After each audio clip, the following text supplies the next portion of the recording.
There are many ways to get there, to move your life forward. But the one thing I know is that you've got to first get rid of the doubt. Hey, love, welcome back to Rollerset to Mindset. I'm your host, Angela, and I am so excited about this episode today because we are going to cover the importance of your mindset journey and what's going to make it go and stick. The first point I would like to cover is this: identifying your limiting beliefs. But before we dive in, let me ask you this key question: what are your limiting beliefs? What's holding you back from creating a life change? I know some of us say, oh, I'm too old. Some of us have the excuse, oh, it's just too late for me. Really? Is that what's holding you back? Your inability to believe in yourself? Well, I've got something for that. First, on this episode, we are going to identify your limiting beliefs. The next thing we are going to do is we're going to do some reframing of those negative thoughts. And the third thing we are going to do is I'm going to help you understand the importance of gratitude and the importance of writing and stating those um, feelings of gratitude. Okay? So let's go ahead and jump in. Identifying your limiting beliefs. We all have them, but the problem is on so many levels, we can't even identify where those limiting beliefs came from. So let's just think about this for a second. What occurring thoughts or recurring thoughts do you think is holding you back? And secondly, where do you think those thoughts came from? Because we want to do a thing, we think about doing a thing, we dream about doing a thing, and we even talk about doing a thing.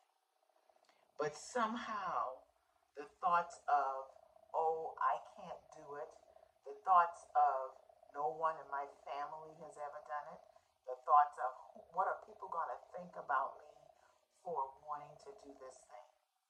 And a lot of times we are in a position where we think we are living our best life. And then we have a light bulb moment in which we realize that this isn't really my life at all. There's so much more out here for me. Why do I believe that I cannot do it? Your limiting belief is holding you back on levels that sometimes you can't even measure. So, our goal today is to try and break that thing down so it doesn't have such a hold on you.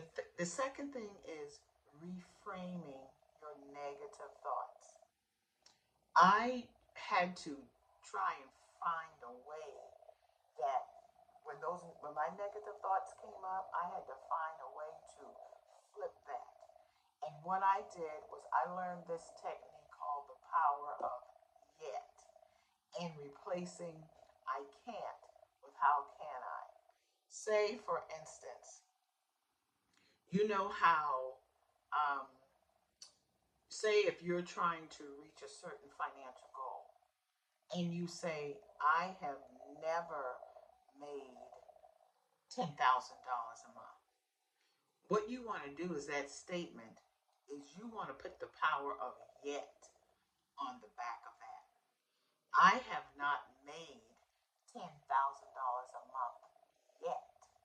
And what that does is that opens your mind up to possibilities. And so another one is how can I? Replacing I can't with how can I? An example would be I can't start my own business. The opposite of that, of what you want to replace that with, is this: how can I open my own business? You see how simple that could be? It doesn't have to be hard, but I think sometimes we go to work to make it hard. Because when it comes to reframing those negative beliefs and those negative thoughts, what I suggest you do is you take a sheet of paper and a pen, and on one column you label it limiting beliefs. And the next column directly next to it, you want to put reframe belief. And so for every limiting belief that you can come up with every one that you can write down, I want you to replace that with the opposite, reframing that belief. The same example is this. I've never made a I never made $10,000 a month. Two, I haven't made $10,000 a month yet. In the first column, you're going to put down a limiting belief. Um, there is no way that I can start my own business. What you want to replace that with is I can, how can I start my own business? You see how simple that is and how it creates a feeling of I can. And it opens your mind up to possibilities. And that's what it's all about, reframing to open your mind up to possibilities. And the third thing that I think will be helpful to you in terms of um, dissipating your limiting belief is this: the role of gratitude and affirmations. The importance of taking things for granted and flipping it to having an attitude of gratitude, that is what's going to create or foster a positive mindset. And so let me say what I mean by that. What I mean by that is this. When you wake up in the morning, I think sometimes we just assume that we can just start our day with ease. We forget how beautiful of a thing it is that we can literally take our feet and place it on the floor the next morning. Because here's the thing. What comes to mind for me is two people that I know who went to bed the night before and woke up and could not move their bodies. Do you hear what I'm saying? So I think we need to start to be grateful for the small things that we take for granted. The ability is simple as an ability as simple as being able to use your hands. You could wake up the next morning in a sense of gratitude, of just loving and appreciate your hands. When you think about how your hand allows you to just reach for a glass of water. There are some individuals who have arthritis so bad that they can't even reach for a glass of water and grab it and hold on to it. They don't even have the ability to do that.